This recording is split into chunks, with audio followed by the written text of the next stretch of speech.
In our headlines on this Tuesday, December 16th, here in South Korea, President Lee Jae-myung voices support for live broadcasts of progress reports by government entities, asserting that the disclosure will serve to boost public trust in government policies. And the government is set to spend 30 trillion won out of its 150 trillion won National Growth Fund next year to jumpstart its strategy for economic expansion and national prosperity. Meanwhile, South Korea and the UK seal a new free trade deal following 2 years of related discussions aimed at upgrading their post-Brexit trading ties to ensure mutual economic gains. We start here on the local front, where policy progress reports earlier in the day by the Health and Food Ministries are now being followed by those from the Culture Ministry and the Anti-Corruption Commission. Accordingly, during Tuesday's cabinet meeting, the President shared his support for live broadcasts of these briefings by government officials to boost public trust in government policies. Our top office correspondent Song Yoo-jin reports.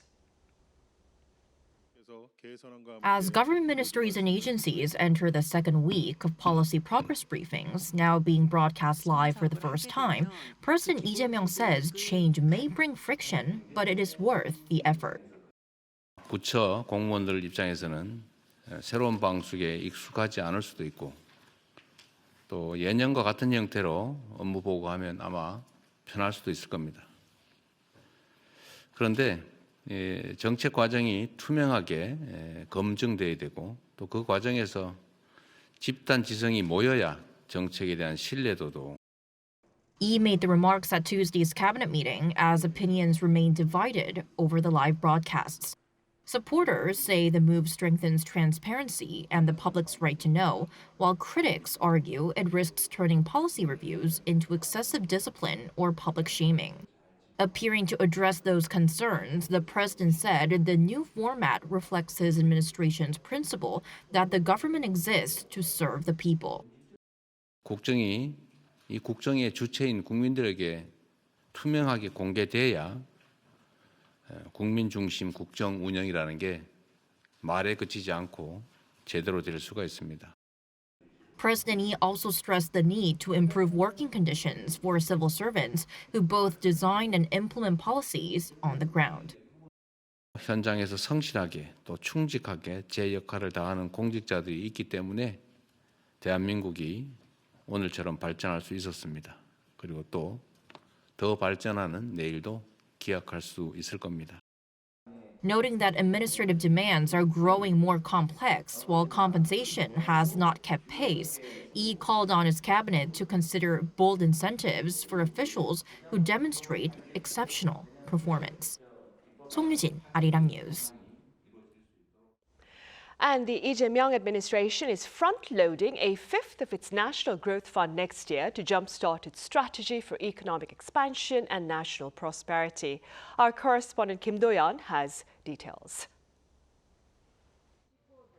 South Korea is set to spend 30 trillion won, or around $20.4 billion of its 150 trillion won National Growth Fund next year.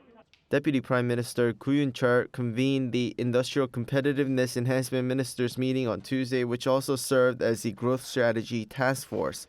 During this session, policymakers finalized the operational roadmap for the National Growth Fund. During the meeting, it was confirmed that next year's investment will be done through a public-private matching structure. The government is putting up 15 trillion won through its Advanced Strategic Industry Fund.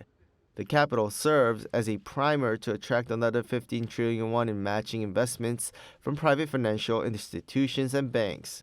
The task force also designated specific targets for where this investment will be focused. 6 trillion won will be funneled into artificial intelligence.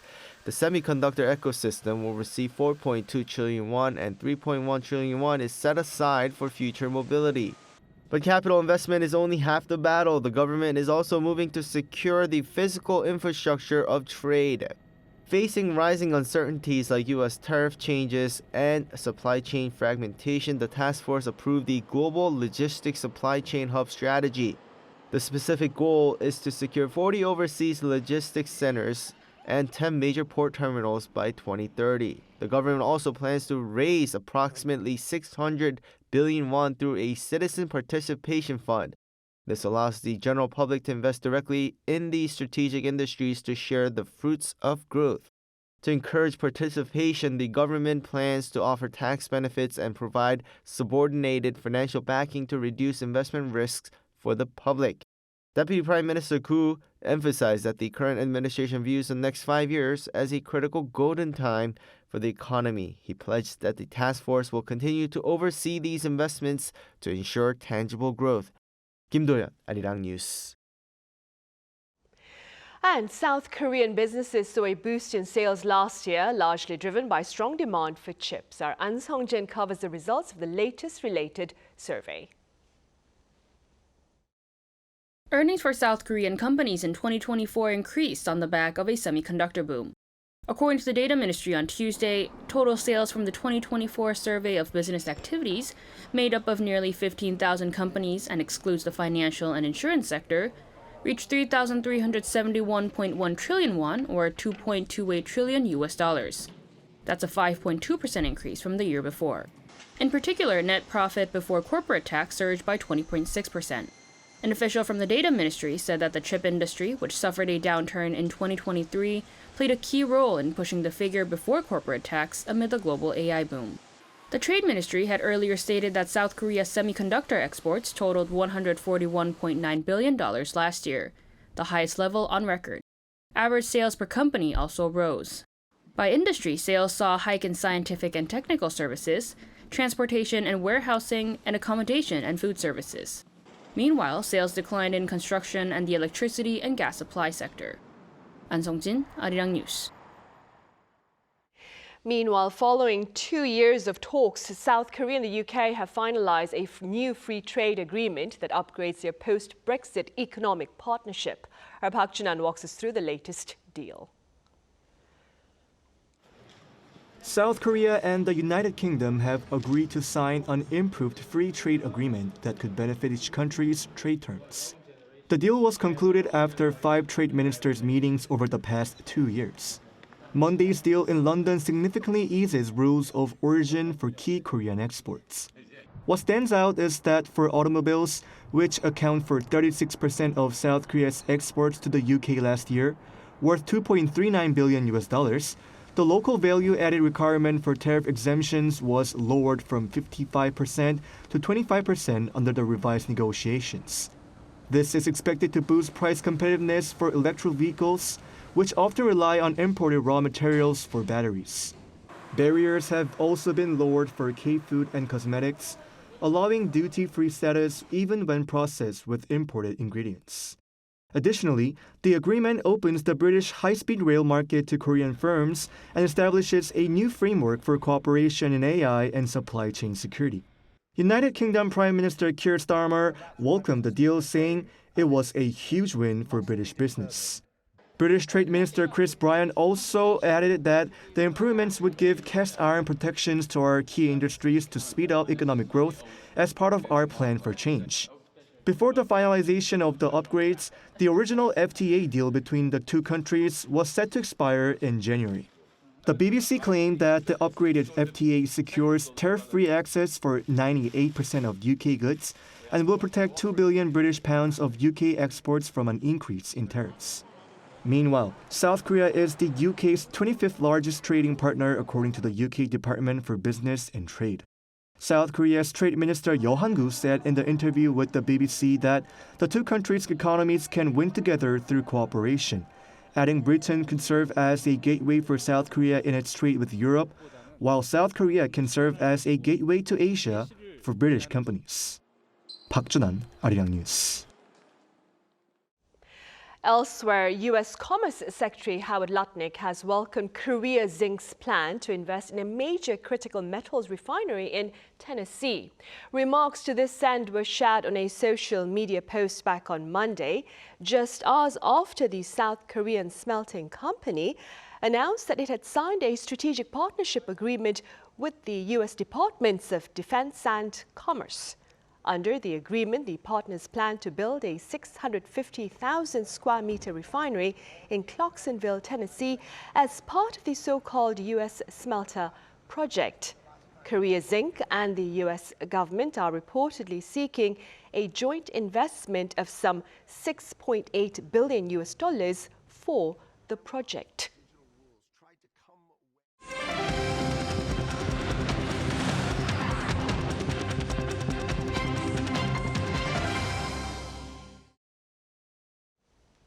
National Security Advisor Wee Seong-rak departed for Washington, D.C. earlier on this Tuesday for follow-up talks with his U.S. counterpart Marco Rubio on details outlined in the joint fact sheet between South Korea and the U.S. Addressing reporters at Incheon International Airport earlier this morning, Wee stressed the need for senior-level talks, noting that revising the Korea-U.S. nuclear cooperation agreement and addressing the next steps in South Korea's plan for nuclear-powered submarines are high-stake issues involving multiple government agencies. Promoting peace and dialogue on the Korean peninsula will also reportedly be explored. In other news, Japan's conservation document to the World Heritage Committee regarding its UNESCO-listed Sado mines has become the focus of fresh friction with South Korea, given its failure to accurately reflect historical events. Our Lee Seung-jae explains. South Korea has urged Japan to follow through on its pledge to fully reflect the history of wartime forced labor at a UNESCO World Heritage Site after concluding that Japan's latest conservation report failed to explain the coercive nature of the mobilization of workers there. The Ministry of Foreign Affairs made the call on Monday after the World Heritage Committee released Japan's implementation report on how it's presenting the history of the Sado gold and silver mining complex. The site was inscribed on the UNESCO World Heritage List in July last year. South Korea, which is one of the 21 members of the World Heritage Committee, agreed to the listing on the condition that Japan would fully implement the committee's decisions.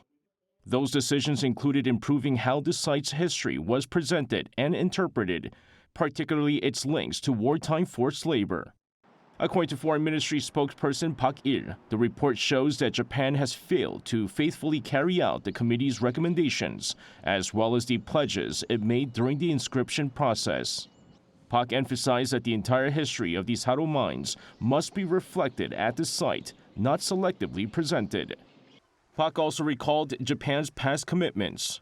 In 2015, when another Japanese industrial site linked to forced labor was granted World Heritage status, a Japanese government representative acknowledged that many Koreans were brought against their will and forced to work under harsh conditions.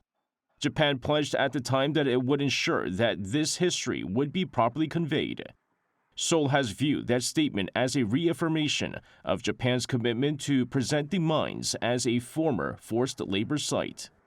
The Sado mines, once known as a major gold producer from the 17th to the 19th centuries, were later used to manufacture war supplies for the Japanese Imperial Army during World War II.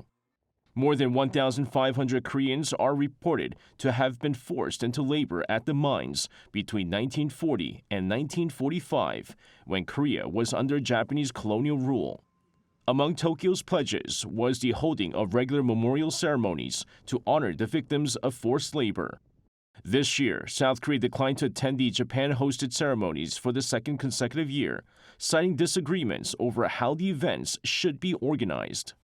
Instead, Seoul has held its own memorial services with bereaved family members near the Sado mines site in Niigata Prefecture off Japan's west coast. Meanwhile, UNESCO's International Council on Monuments and Sites is expected to evaluate Japan's report over the coming months before submitting its conclusions to the World Heritage Committee.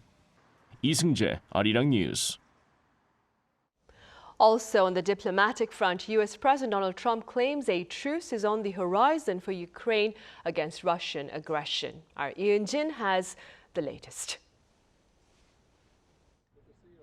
Marathon talks have been taking place between President Donald Trump's special envoy Steve Witkoff and his son-in-law Jared Kushner, as well as Ukrainian and European officials in Berlin. While trying to pressure Kyiv into accepting terms that will end the Russia-Ukraine war, Washington is offering Ukraine security guarantees similar to those it would receive as part of NATO. President Volodymyr Zelensky said Sunday that Kyiv concedes and no longer seeks NATO membership, which was a condition that Russia has repeatedly sought, but insisted on so-called Article 5-like security guarantees. NATO's Article 5 states that an attack on one member nation is interpreted as an attack against all, which would protect Ukraine against future Russian aggression. Details on what the guarantees would entail or how they would work have not yet been elaborated on, but President Trump has clarified that Europe would be a big part of it. Saying that a peace deal in Ukraine is, quote, closer now than we have ever been, President Donald Trump signaled that the U.S. was close to agreeing on the security guarantees, clarifying that such assurance from the U.S. would require congressional approval. This is the strongest and most explicit security pledge the Trump administration has put forward for Ukraine. As the Americans and Ukrainians continue negotiations on this front, a U.S. official said earlier Monday that while roughly 90% of the issues between Russia and Ukraine have been solved, the issue of territorial concessions remains a sticking point, which the two parties need to come to terms with. Putin has demanded that Ukraine must surrender territory for the war to end, to which Zelensky to date has refused to cede any. Negotiations are expected to continue through this coming weekend. Ian-jin, Arirang News. Back on the local front, some of South Korea's largest charities were invited to the presidential office in Yongsan earlier on this Tuesday. President Lee Jae-myung and First Lady Kim Hye-kyung took the occasion to share their gratitude to the organizations for their aid to those in need, especially during times when the government falls short of protecting the vulnerable.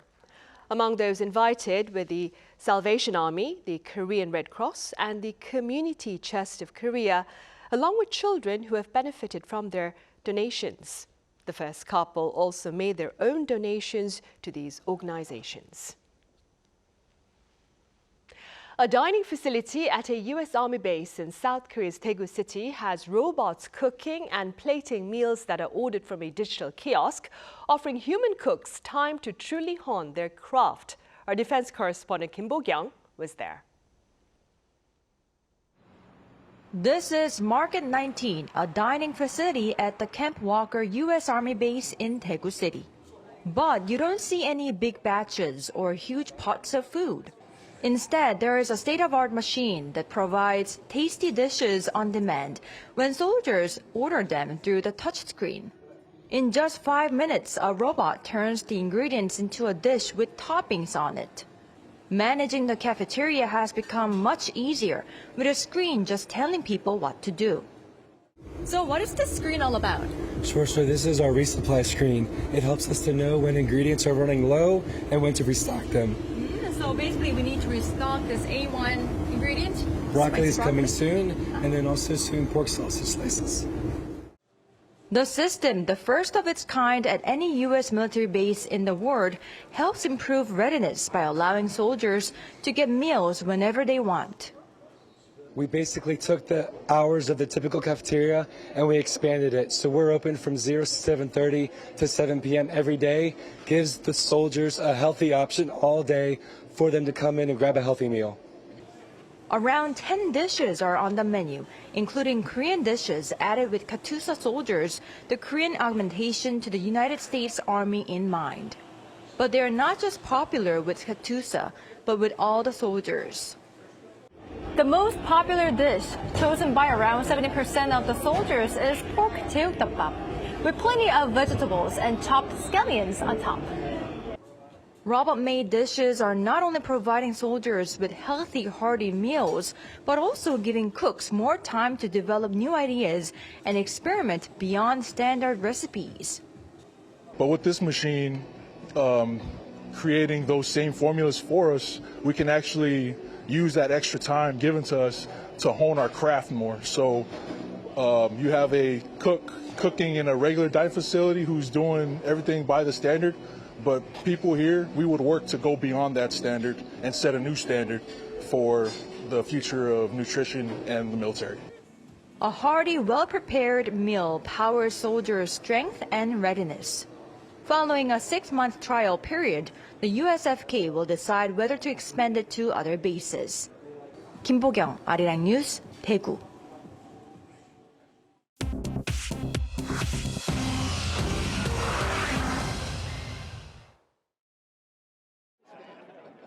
This is The World Now, bringing you everything you need to know from around the globe.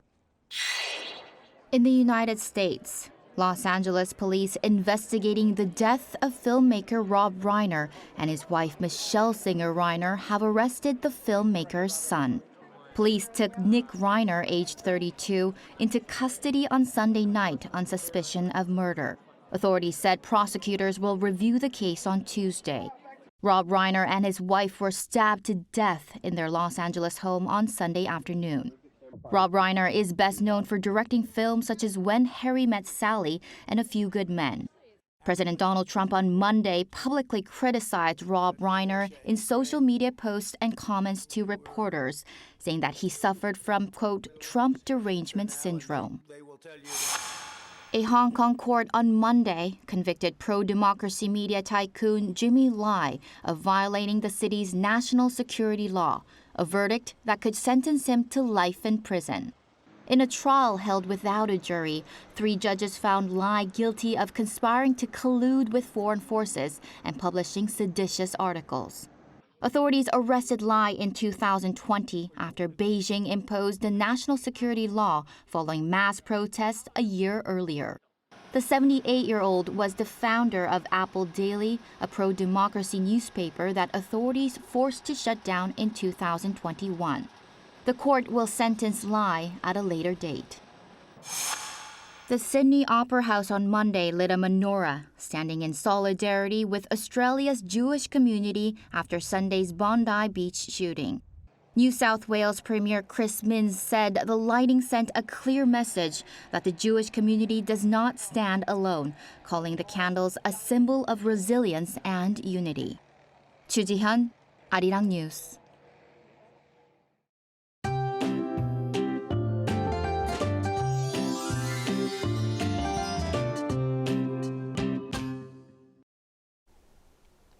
Seoul is under mostly cloudy skies with light rain falling in some areas. The Seoul metropolitan area, Gangwon-do, and the Chungcheong-do provinces can expect light rain about 1 to 5 millimeters. In the mountainous areas of Gangwon-do province, where temperatures are low, 1 to 3 centimeters of snow is expected. However, no severe cold is forecast this week.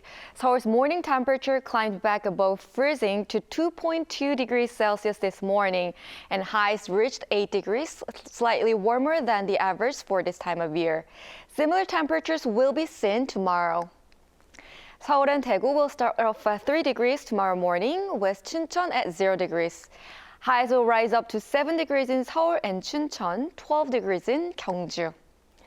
Instead of a cold, fine dust is the main concern. By tonight, ultra-fine dust will reach bad levels in the Seoul metropolitan area and parts of Chungcheongnam-do province. That's all for Korea. Here are the weather conditions around the world.